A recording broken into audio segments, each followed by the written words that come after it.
Hi, I'm Scott Wrighton. I serve as Decatur City Manager, and every week, well, usually every week, we bring you some more information about what's going on with your city government. So on August 7th, the City Council met in one of its regular sessions, and there's a couple of items from that agenda meeting that might be of interest to you. First of all, the city executed actually 3 separate contracts with local agencies here that ostensibly and perhaps visibly are involved in some level of community development or helping us to improve or invest in one of the neighborhoods. But a key part of their organization is also to hire or counsel or coach or bring into their organizations in some other way to provide services to them. People who might be harder to employ, people who may have had brushes with the law, or for some other reason, personal otherwise, maybe having trouble just connecting and making good life choices, improving their education, improving the lives of their families. So one of those was the Old Kings Orchard Community Center. And through the generosity of a grant provided to us by the state through the good work of Senator Turner, this is a violence intervention, sort of interruption and influencing way that we catch young people before they might make choices that would lead towards a life of crime or something that's equally destructive. So it's not enough just to improve the neighborhoods, we also have to invest in the people of the neighborhoods, and I think that we're doing this in significant ways. The city's been doing it for several years. We expect we'll continue to do it for several years moving into the future.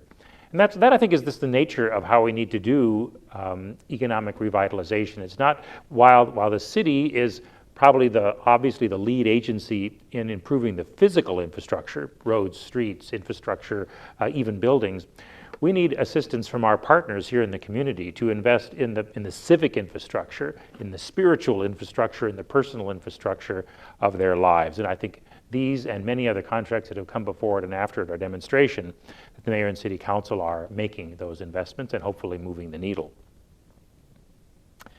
One of the other things that the city council talked about at their meeting had to do with a professional services grant to help us develop a detailed plan for making infrastructure improvements to support EV, electric vehicles. Now, I want to point out that in no way, shape, or form are the city's efforts to secure grant money, which we've been successful at, or to develop these sorts of plans, which we are doing in cooperation with our transportation partners. This in no way means that the city is trying to interfere in your personal choice about what kind of a vehicle that you have. Whether you have a regular gas-burning vehicle or a hybrid or an electric vehicle, that's a personal choice, and it should remain a personal choice. The city's approach to how we should integrate electric vehicles into the city services, I think should be categorized or characterized as kind of a go slow approach. We understand that this technology is still new. There have been situations where the technology doesn't work very well, and people who are working it out will have to make more progress as it evolves. Every new technology goes through this. And I don't think that we should, and I don't think the mayor and council thinks that we should experiment with something using the taxpayer's dollar. Let's wait for some of those things to get worked out. This grant that the city and professional services plan that the city is developing and that the city council gave the green light to last Monday night won't purchase a single dollar of EV infrastructure yet. What it's really intended to do is to develop a plan for that in the future, which will position the city of Decatur to access a huge amount of money that the state and principally the federal government have made available to states and local governments throughout the United States for the improvements of their infrastructure in ways that integrate electric vehicles. We want to do that not only because it's the right thing to do, but also because we can access more infrastructure dollars, not just for EV, but also for those portions of the transportation network and system that adjoin the EV.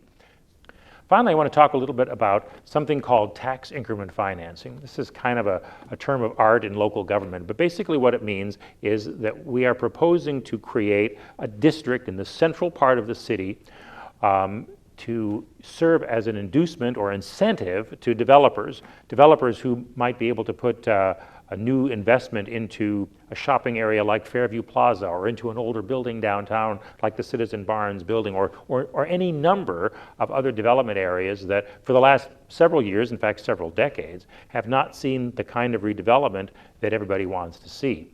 And in the current environment, interest rates being higher, inflation being higher, building costs being higher, supply chain problems aggravating those building costs, it becomes even harder for investors to make some of the investments in our community that the City of Decatur and the Economic Development Corporation are seeking to do.